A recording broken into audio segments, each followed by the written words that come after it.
তো অবশেষে হিকুলিও ফিরতে চলেছে ডাব্লিউডাব্লিউইতে এবং এই যে ব্লাড লাইনের স্টোরি এখানে যুক্ত হতে চলেছে।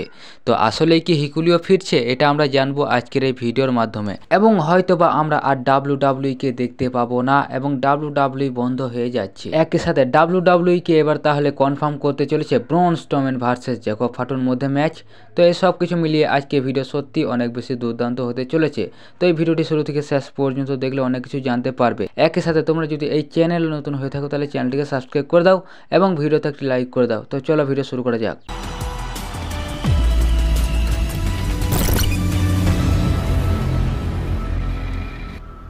তো সবার প্রথম কথা বলা যাক, ডাব্লিউডাব্লিউই কি আসলেই বন্ধ হয়ে যাচ্ছে এবং আমরা কি আর ডাব্লিউডাব্লিউই দেখতে পাবো না? তো আমরা ইতিপূর্বে সকলে জেনে গিয়েছি যে ডাব্লিউডাব্লিউই শিফট হতে চলেছে নেটফ্লিক্সের সাথে, এবং ডাব্লিউডাব্লিউই 2025 সালের পর থেকে মানে নেটফ্লিক্সের ওপর চলে যাবে এবং নেটফ্লিক্সে সবকিছু দেখাবে। তো ডাব্লিউডাব্লিউই যেহেতু এখন নেটফ্লিক্সের ওপর চলে যাচ্ছে, তো আমরা যেমন নর্মালি দেখি সোনি নেটওয়ার্কের ওপর ডাব্লিউডাব্লিউই, তো সেটা আমরা আর দেখতে পাবো না।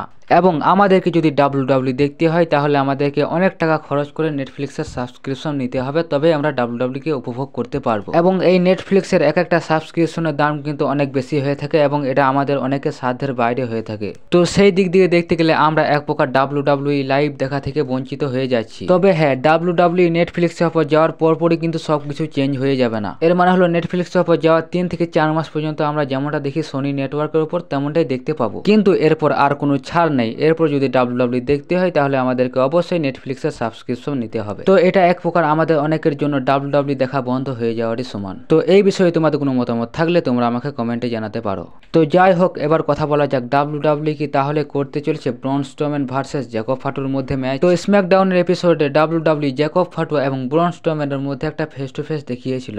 যদিও এরপর সোলো সিকাওয়ার হিল ব্লাড লাইন মানে ব্রন স্ট্রোম্যানের উপর ভয়ঙ্করভাবে আক্রমণ করে, কিন্তু এর আগে যেহেতু ডাব্লিউডাব্লিউই এদের মধ্যে ফেস টু ফেস দেখিয়েছে, অতঃপর কিছু তো একটা ইঙ্গিত করতে চলেছে। তো এখনো তো কোনো কিছু নিউজ আসেনি, কিন্তু তারপরেও কেন জানি না মনে হচ্ছে যে ডাব্লিউডাব্লিউ হয়তোবা এদের মধ্যে একটা ম্যাচ করাতে চলেছে, এবং ডাব্লিউডাব্লিউ হয়তোবা এদের ফেস টু ফেসের মাধ্যমে এটাই ইঙ্গিত করেছে যে এদের মধ্যে ভবিষ্যতে একটা ম্যাচ হতে চলেছে ব্রন স্ট্রোম্যান ভার্সেস জ্যাকব ফাটুর মধ্যে। এবং দেখতে গেলে এটা কিন্তু কোনো ছোটখাটো ম্যাচ নয়। একদিকে রয়েছে ব্রন স্ট্রোম্যান, যে কিনা ডাব্লিউডাব্লিউ এর মনস্টার, আবার অন্যদিকে রয়েছে জ্যাকব ফাটু, যাকে বলতে গেলে ডাব্লিউডাব্লিউ একজন অপরাজিত ফোর্স হিসেবে বুক করছে। এবং সেক্ষেত্রে ডাব্লিউডাব্লিউ যদি জ্যাকব ফাটুকে আরো বেশি ডমিনেটিং ওয়েতে বুক করতে চায় তাহলে সেক্ষেত্রে এই ম্যাচটা অবশ্যই কনফার্ম করতে পারে, এবং ডাব্লিউডাব্লিউ হয়তোবা এই ম্যাচটা 2025 সালের মধ্যেই করাতে পারে। তো এই ম্যাচটা নিয়ে তোমরা কতটা ইন্টারেস্ট রয়েছে তোমরা আমাকে কমেন্টে জানাতে পারো। তো যাই হোক, এবার সবশেষ হিকুলিও বা টালা টোঙ্গার ব্যাপারে বলা যাক। তো আমরা যেমনটা জানি যে হিকুলিও ডাব্লিউডাব্লিউ এর সাথে সাইন হয়ে রয়েছে, কিন্তু ডাব্লিউডাব্লিউ এর সাথে সাইন হয়ে যাওয়ার পরও কেন হিকুলিও ডাব্লিউডাব্লিউ তে এখনো পর্যন্ত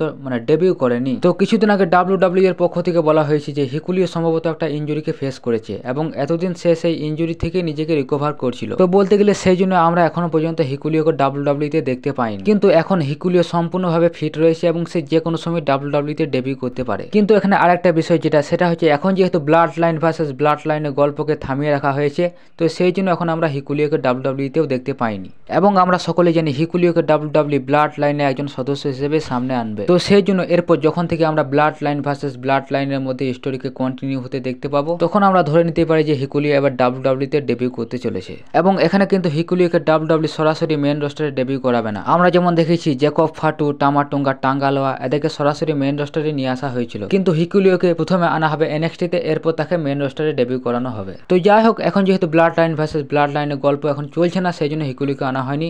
যখন থেকে ব্লাড লাইন ভার্সেস ব্লাড লাইনের গল্প আবার পুনরায় চালু হবে তখন আমরা তাকে দেখতে পেতে পারি। তো এর সাথে সাথে তোমাদেরকে অসংখ্য ধন্যবাদ, তোমরা এই রেসেল আর কে ওটিসি অফিসিয়াল ইউটিউব চ্যানেলে 1K সাবস্ক্রাইব কমপ্লিট করে দিয়েছো। তো আশা করি তোমরা এভাবে আমার সাথে থাকবে এবং আমি একটু একটু করে সামনের দিকে এগিয়ে যাব। তো এই ছিল আজকের ভিডিওটি ভালো লাগলে তোমাদের কাছে রিকোয়েস্ট চ্যানেলটিকে সাবস্ক্রাইব করে দাও এবং ভিডিওতে একটি লাইক করে দাও এবং তার সাথে সাথে একটা ছোট্ট কমেন্ট করে দাও। দেখা হচ্ছে এরপরে ভিডিওতে। Tata, good bye.